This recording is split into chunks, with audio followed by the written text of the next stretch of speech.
दुखम अर्थात मुझे कोई भी दुख नहीं है।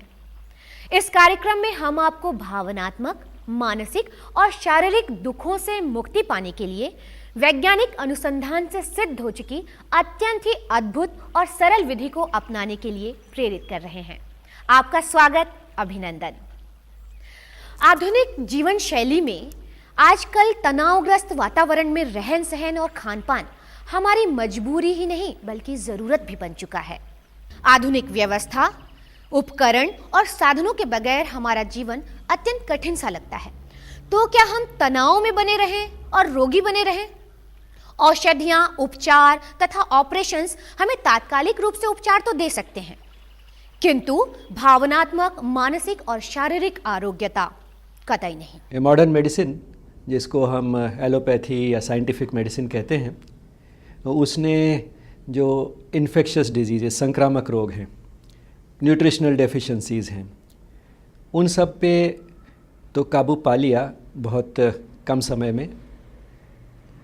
लगभग 1920वीं सदी के शुरू में कुछ ऐसे खोज हुई जिससे कि एंटीबायोटिक्स मिल गए, वैक्सीन्स मिल गई, विटामिन्स का पता चल गया, इंसुलिन का पता चलने से डायबिटीज़ का इलाज होने लगा।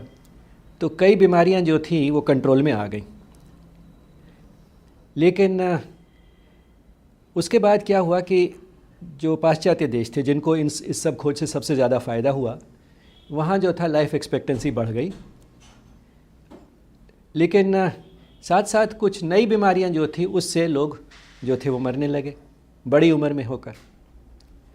तो ये जो नई बीमारियां थीं उनके लिए कोई ऐसा सरल कोई उपाय नज़र नहीं आ रहा था जैसा संक्रामक रोगों के लिए और न्यूट्रिशनल डेफिशिएंसीज के लिए मिल गया था। तो इससे जो मॉडर्न मेडिसिन थी उसको एक अपनी लिमिटेशंस का, अपनी सीमाओं का पता चलने लगा और खोज से यही निकला कि ये बीमारियां जो हैं वो काफ़ी जटिल हैं और उनकी जो जड़ है हमारी पूरी जीवन शैली में है। और उस जीवन शैली के मुख्य अंग जो हैं वो हैं कि हम शरीर से काम बहुत कम ले रहे हैं। तो शारीरिक एक्टिविटी, गतिविधि जो कम हो गई है दैनिक जीवन में। आहार जो है हमारा बिगड़ गया है, गलत चीज़ें खा रहे हैं, ज़रूरत से ज़्यादा खा रहे हैं, इसलिए मोटापा बढ़ रहा है। और शरीर के अंदर हम कई गलत चीज़ें डाल रहे हैं, उनका सेवन कर रहे हैं, जैसे सिगरेट, शराब वगैरह। और रात को जितना हमें सोना चाहिए उतना सो नहीं रहे। और सबसे बड़ी चीज़ ये थी कि हमारा मानसिक तनाव बढ़ गया है। और जिस समय उन्होंने ये दिखाया 1990 के आसपास, वही समय ये था जब भारतवर्ष में भी ये बीमारियां जो थी बहुत तेज़ी से बढ़नी शुरू हो गई थी। पाश्चात्य देशों में 1950 के आसपास शुरू हुई और 40-50 साल के बाद वही हिस्ट्री यहाँ हमारे देश में भी रिपीट हुई, क्योंकि स्वतंत्रता के बाद वैक्सीन्स वगैरह मिलने लगीं और सब कुछ इस तरह की चीज़ें देने से हमने भी इन्फेक्शियस डिजीज़ पे, न्यूट्रिशनल डेफिशिएंसीज़ पे कुछ काबू पा लिया। और कुछ सेक्शन से हमारी सोसाइटी के ऐसे थे जिनका लाइफस्टाइल कुछ वैसा ही हो गया जैसा पाश्चात्य देशों में था। तो उसका रिज़ल्ट ये हुआ कि वही बीमारियां यहाँ आ गईं। यहाँ भी लाइफ एक्सपेक्टेंसी तो बढ़ गई, लगभग 30 साल थी 1947 में, लाइफ एक्सपेक्टेंसी 1990 तक 60 साल से ज़्यादा हो गई। लेकिन वही बीमारियां जो पाश्चात्य देशों में 1950 में आई थी वो 1990 तक यहाँ भी आ गई। कई प्रकार के रोग हैं, शारीरिक रोग भी हैं, मानसिक रोग भी हैं और भावनात्मक रोग भी हैं। शारीरिक रोग में जितने ये हृदय रोग, डायबिटीज़, ब्लड प्रेशर, ये अस्थमा, ये सब शारीरिक रोग हैं। मानसिक रोग में चिंता, डिप्रेशन, तनाव, अनिद्रा, ये सब मानसिक रोग हैं।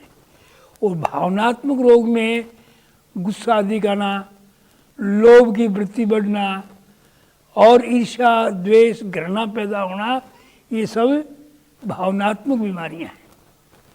ये भी भावनात्मक और दुख के कारण बनते हैं।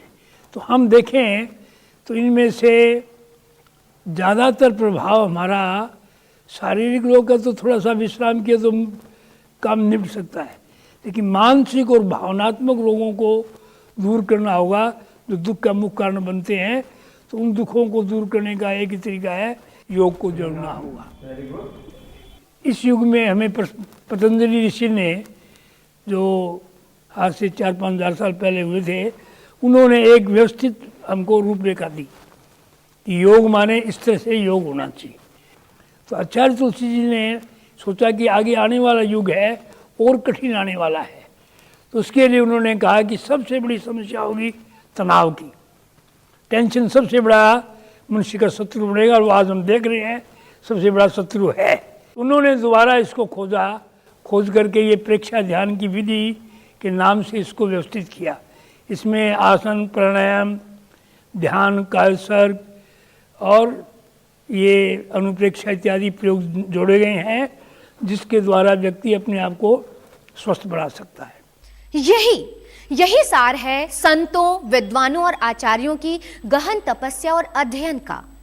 महर्षि पतंजलि, जिन्होंने योग की व्याख्या, कार्य पद्धति, आशय का विवेचन एवं संकलन किया।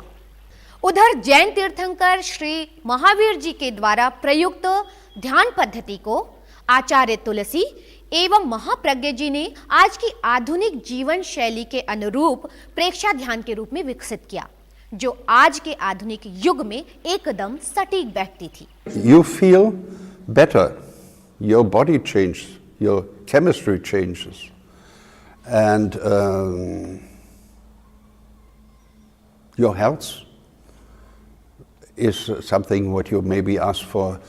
We went to doctor. And we asked him, we changed our system. Oh, he said, okay, let's make some test. And he was testing. And after next year, we made another test. And after 10 years, we made another test, and so on. And we have the scientific result that our values of blood values grow better from year to year. And according to this, the feeling of being alive is much better than before. We all have organ. This organ for work need energy. Without energy, this organ cannot work.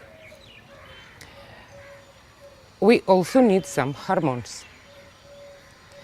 Without hormones, our blood cannot give chemical reaction to connect, for example, oxygen with something what gives energy inside. It is understandable. And this way, you can understand how, through the praksha, save that what can give a little bit life more. How to save hormone system, what produced our emotion, what cutting our life. Doctor Galina, जो रूस Moscow में neurosurgeon थी, उन्होंने अपनी practice को छोड़ दिया और प्रेक्षा ध्यान को अपनाया, क्योंकि वे रोगग्रस्त रोगियों और दुखियों को संपूर्ण निदान दिलाना चाहती थी, ना कि आंशिक। आप सोच रहे होंगे कि हम प्रेक्षा ध्यान के बारे में आपको सीधा सीधा क्यों नहीं बता देते। नहीं, प्रेक्षा ध्यान कोई गोपनीय विद्या नहीं है, बल्कि हम चाहते हैं कि आप इसकी विशेषताओं से भली भांति परिचित हो जाएं। कोई भी चिकित्सा प्रणाली हो, अगर उसके साथ प्रेक्षा ध्यान को अपनाया जाए तो रोगों के कारणों का उन्मूलन किया जा सकता है। एलोपैथी ही नहीं, बल्कि सर गंगाराम अस्पताल के होम्योपैथी विभाग के डॉक्टर पुरी की भी बात आप सुन लीजिए। जब से हमने होम्योपैथी को के साथ साथ प्रेक्षा ध्यान को भी हमने पेशेंट्स को बताया है, इससे हमको काफ़ी अच्छे रिजल्ट्स मिलने स्टार्ट हुए हैं। और मैं यही रेकमेंड करता हूँ कि जितने भी केसेस हैं और डॉक्टर्स भी इसको साथ में लेके चलें, क्योंकि हम लोग ये कहते हैं कि एक सिस्टम ऑफ मेडिसिन आज की डेट में सारी बीमारियों का फ़ायदा नहीं कर सकता, और हम ये लेके चलते हैं कि हमारे को और पैथीज़ की भी ज़रूरत पड़ती है। और ख़ासकर आजकल की लाइफस्टाइल में जिस तरह से स्ट्रेस, एंजाइटी की वजह से बहुत सारी परेशानियां होती हैं, तो मैं यही कहना चाहूँगा कि प्रेक्षा ध्यान अगर साथ साथ हम लोग लें तो उससे हमारे को बहुत फ़ायदा होगा, और मेरे को खासकर अपनी प्रैक्टिस में काफ़ी अच्छे रिजल्ट्स मिले हैं। अभी नहीं, जल्दी ना करें। प्रेक्षा ध्यान पर all India institute of medical sciences नई दिल्ली के हृदय रोग विभाग के विशेषज्ञों ने जो अनुसंधान की विधि अपनाई और उसके क्या परिणाम निकले, अगले अंक में ओम अरहं। नो मे दैन्यं नो मे रात्रिः,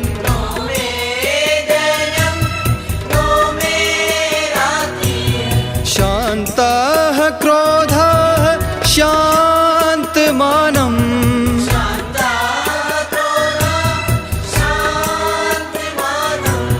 शान्तमाया शान्तो लोभः,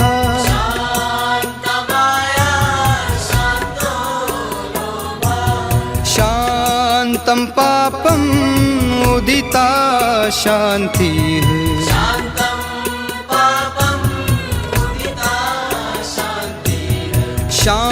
शान्तचित्तं लब्धं लब्धम्,